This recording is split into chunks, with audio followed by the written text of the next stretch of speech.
Bismillah, dengan penuh semangat, kali ini saya akan bahas flagship smartphone baru Oppo yang bisa bikin objek jauh jadi kelihatan dekat banget. Dan ini lagi kamu lihat hasil perekamannya dengan zoom juga. Ini saya rekam dengan log mode-nya dan dikasih grading dikit dengan filter teal orange. Gimana? Kece kan? Tapi seperti biasa, kita mulai pembahasannya dengan sesi unboxing buat cek kelengkapan dalam boxnya yang kini punya desain sedikit berbeda. Begitu kita buka box ini, ada sebuah partisi berisi buku petunjuk yang juga memuat form garansi. Lalu ada softcase berwarna hitam solid dan smartphone-nya yang terbungkus kertas. Di bawahnya ada sekat partisi yang juga berisi informasi ekosistem pintar Oppo, lalu kabel data dan charging Type A to Type C, 80 watt Super VOOC adapter, dan SIM ejector. Info sedikit, layar smartphone ini sudah terpasang anti gores bawaan semacam hydrogel tipis. Anyway, layarnya punya proteksi Gorilla Glass 7i dan desainnya sendiri mengalami perubahan. Iya, setelah 3 kali menggunakan frame kamera bundar, kali ini layout kameranya sedikit banyak mengingatkan pada Oppo Find X5 Pro, namun dengan frame yang lebih tegas. Frame bodinya lurus sama tegasnya dan sisi depan terlihat sangat mewah berkat bezel simetris tertipis yang pernah Oppo berikan pada sebuah smartphone. Betul, hanya 1,15 mm saja di semua sisinya. Layar 6,59 inci ini tentu saja menggunakan panel AMOLED dengan resolusi 1.5K dan refresh rate hingga 120 Hz. Warna yang dihasilkan hidup sekali dengan kedalaman warna 10-bit mendukung HDR10+, HDR Vivid, dan Dolby Vision juga. Serta 100% DCI P3 Color Gamut. Tak lupa pemindai sidik jari dalam layarnya juga sudah menggunakan ultrasonic sensor. Dan overall, dimensi Oppo Find X9 ini lebih compact dan memang enak digenggam. Oppo pun mengganti profile slider di sisi kiri dengan sebuah tombol snap key. Secara default, tombol ini terhubung ke AI Mindspace milik ColorOS dan bisa diassign juga untuk fungsi yang lain. Anyway, yang saya pegang ini adalah varian warna Space Black, finishing back covernya sangat lembut di kulit, namun juga tak mudah kotor oleh bekas jari kita, dan feels-nya delicate banget saat disentuh. Nah, ada 3 poin penting yang paling saya suka dari smartphone ini. Yang pertama adalah kameranya, yang kedua kameranya, dan ketiga kameranya. Bercanda ya. Memang kameranya bagus banget, tapi sebenarnya yang kedua adalah ColorOS dengan interconnectivity-nya, dan ketiga adalah baterai berikut daya tahannya. Tenang, saya bakal jabarin satu persatu, tapi saya mau ngebut dulu ngasih highlight untuk spek teknisnya secara lengkap. Oppo Find X9 ini ditenagai prosesor tertinggi dan terbaru milik MediaTek, yaitu Dimensity 9500 yang berfabrikasi 3 nanometer. Saya pakai varian RAM 16GB bertipe LPDDR5X dan storage 512GB UFS 4.1. Sebagai gambaran, skor benchmark Antutunya tembus 3 juta dan skor test storage-nya ada di kisaran 155 ribuan. Gak heran lah ya, flagship. Infonya akan ada varian RAM 12GB dengan storage 256GB juga. Dengan 2 varian warna lain adalah Titanium Grey dan juga Velvet Red. Upgrade besar ada pada kapasitas baterainya yang kini mencapai 7025 mAh. Betul, 7000-an mAh kamu nggak salah dengar. Padahal ketebalannya cuma 7,99 mm saja. Dan betul lagi, kuncinya ada di penggunaan baterai dengan silikon karbon. Tetap mendukung Super VOOC 80 watt dan Air VOOC alias wireless charging 50 watt juga. Kelengkapan lain, NFC ada, Bluetooth-nya sudah versi 6.0, ada infrared blaster untuk remote juga, dan tak lupa tingkat ketahanannya akan air dan debu yang sudah mendapatkan 3 rating tinggi yaitu IP66, 68, dan 69. Nah, sudah saatnya kita masuk ke bahasan kamera. Kita akan kupas sambil saya pamer sampel foto dan video terbaik yang bisa saya ambil dengan Oppo Find X9 ini. Dimulai dari kamera utamanya yang pakai sensor Sony LYT808 50MP dengan ukuran sensor besar 1/1,4 inci. Focal length-nya 23 mm dan juga punya OIS. Saya tampilkan hasil fotonya di layar dan bisa dibilang karakternya kerasa banget ya. Punya detail yang clear, tajam, crisp banget fotonya dengan shadow dan exposure yang berimbang. Ketajaman ini dipertahankan juga pada kamera periskop telefotonya yang punya focal length 73 mm dan dilengkapi OIS juga. Memang jarak fokus minimalnya tidak terlalu dekat, tapi objek yang masuk dalam range fokus lensa ini bisa ditangkap dengan sangat-sangat detail. Ini yang menunjukkan kelasnya sebagai smartphone flagship. Iya, ritual bikin kopi harian saya sekarang tuh jadi terasa seperti sesi pemotretan untuk produk profesional deh. Dan hasilnya bikin saya rada pengen show off dan juga posting ke medsos terus. Setelah dicek, kamera telefoto ini ternyata pakai sensor Sony juga, tepatnya LYT-600 dengan resolusi 50 megapiksel, yang membuat 3 kali optical zoom-nya bisa dikombin dengan pixel binning untuk dapat 6 kali lossless zoom. Bahkan kamera ultrawide-nya pun memiliki resolusi yang sama besar di 50 megapiksel dan juga hadir dengan autofocus. Sebetulnya ada 4 kamera ya di sisi belakang Oppo Find X9 ini.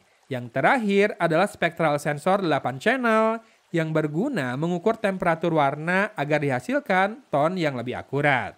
Iya, tone warna kamera Oppo yang dibesut bareng Hasselblad ini memang asyik bener ya. Pilihan filternya bisa bikin hasil foto dengan vibes yang undertone kayak gini. Kadang biar lebih pekat, saya nyalakan mode siluet di Smart Scene-nya. Hasilnya favorit banget buat saya dan tone-nya ini bener-bener ngangenin. Iya, saya kangen deh hasil kamera seperti ini sejak terakhir memakai Oppo Reno 14 5G. Di akhir video ini, sampel lebih lengkap bisa teman-teman simak, termasuk sampel perekaman videonya juga. Yang jelas, Oppo Find X9 ini bisa merekam di 4K 120 fps. Ini berguna banget buat mereka yang suka bikin video aksi dengan frame rate tinggi. Atau mau di-stretch untuk jadi video slow motion juga oke. Untuk lensa tele dan ultrawide, perekaman maksimal di 4K 60 fps dan tetap setinggi itu meski mode ultra steady dan HDR dinyalakan. Sekali lagi, ini dia nih yang membedakan smartphone flagship dari kelas lain di bawahnya. Seperti teman-teman simak di opening video ini, saya juga sempat menguji log video di mode perekaman Pro Video smartphone ini. Buat tukang konten sih, ini asik banget. Kita bisa dapat raw video yang lebih flat, jadi lebih enak buat diwarnai alias dikasih grading, atau sesederhana diberi berbagai filter untuk dapat tone yang lebih sesuai dengan suasana. Sampai saat saya tulis naskah ini, setidaknya sudah ada 2 video di channel saya yang diproduksi dengan log video dari Oppo Find X9 ini. Salah satunya bahkan full hanya dari smartphone kece ini saja, semua footage dan perekaman audionya juga. Teman-teman boleh cek sedikit perubahan hasilnya di layar ya, antara log video yang masih raw dengan yang sudah saya grading, gimana? Kece kan? Kalau menurut saya, ini udah bisa terlihat sinematik dengan tone teal orange yang memang saya suka. Menariknya, Pro Video dengan log mode ini juga bisa digunakan untuk kamera depannya. Buat single shooter yang nggak punya kameramen kayak saya, ini jelas berguna. Anyway, saya sendiri selfie itu cuma buat menguji kamera depan smartphone aja ya selama ini. Aslinya sangat jarang buat selfie dan mungkin sudah tak pernah posting foto selfie juga. Tapi kamera depan Oppo Find X9 ini udah jelas ya kualitasnya baik dengan pilihan tone untuk portrait yang juga bisa memberi variasi biar selfie tak membosankan. Lalu apa sih yang saya suka dari ColorOS dengan interconnectivity-nya? Jadi gini nih, saya ini aslinya pengguna macOS tapi buat foto-foto dan rekam video sehari-hari lebih seneng pakai smartphone Android.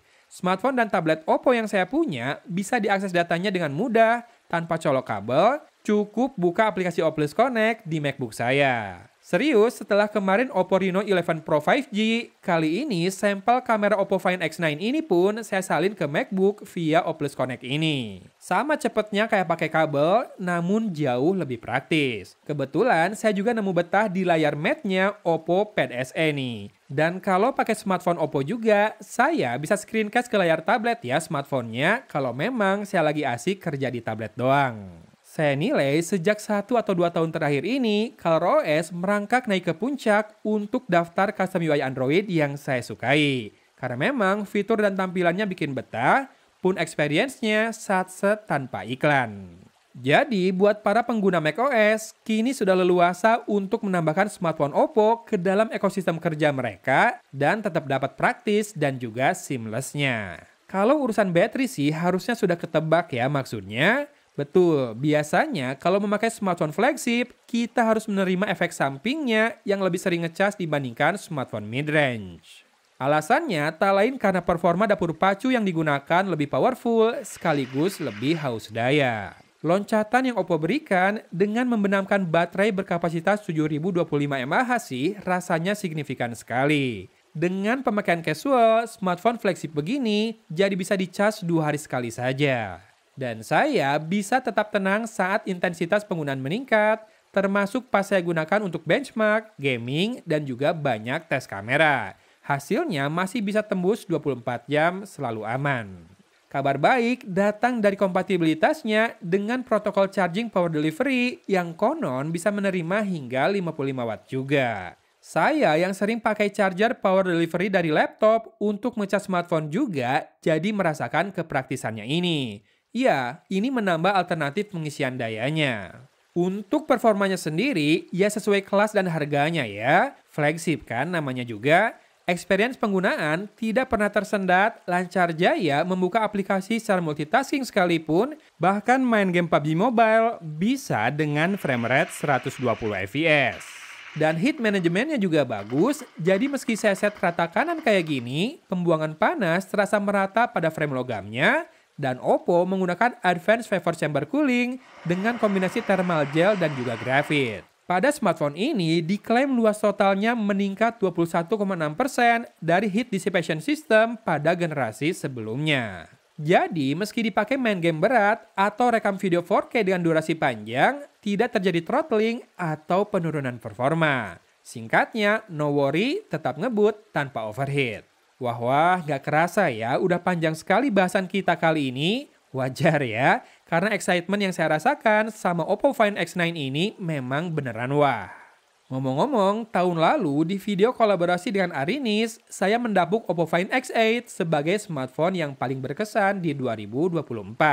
Tahun ini rasanya Find X9 ini juga sangat berkesan ya karena kameranya yang bikin saya seneng ngulik log videonya, pun foto-foto dengan filter undertone yang nampak retro banget, acap kali mendulang pujian saat saya post jadi Instagram story. Belum lagi interconnectivity-nya yang membuat enak diajak kerja di MacBook saya dan asli worry-free soal baterai. Malah sekarang saya jadi penasaran sama Find X9 Pro nih. Gas ke marketplace, mudah-mudahan promo tanggal kembar bisa nampol banget buat check out smartphone ini. Teman-teman yang dari tadi teracuni sama Oppo Find X9 ini, boleh cek produk yang muncul di video ini. Tak lupa link ke official store Oppo di marketplace maupun web store-nya ada di deskripsi. Oke sip, mudah-mudahan informasi yang saya sampaikan bisa berguna ya. Videonya kita akhiri segera, silahkan simak lagi sampel kameranya. Dari Kota Cimahi, Agon pamit undur diri. Wassalamualaikum warahmatullahi wabarakatuh.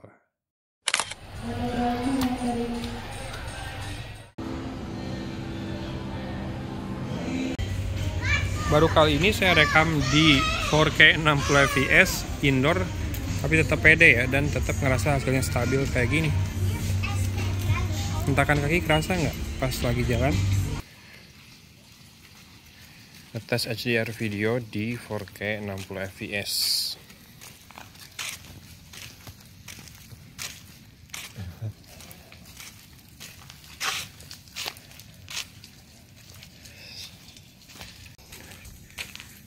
Weekend asuh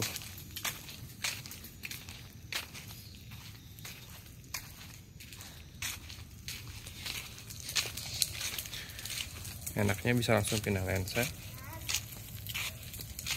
ya,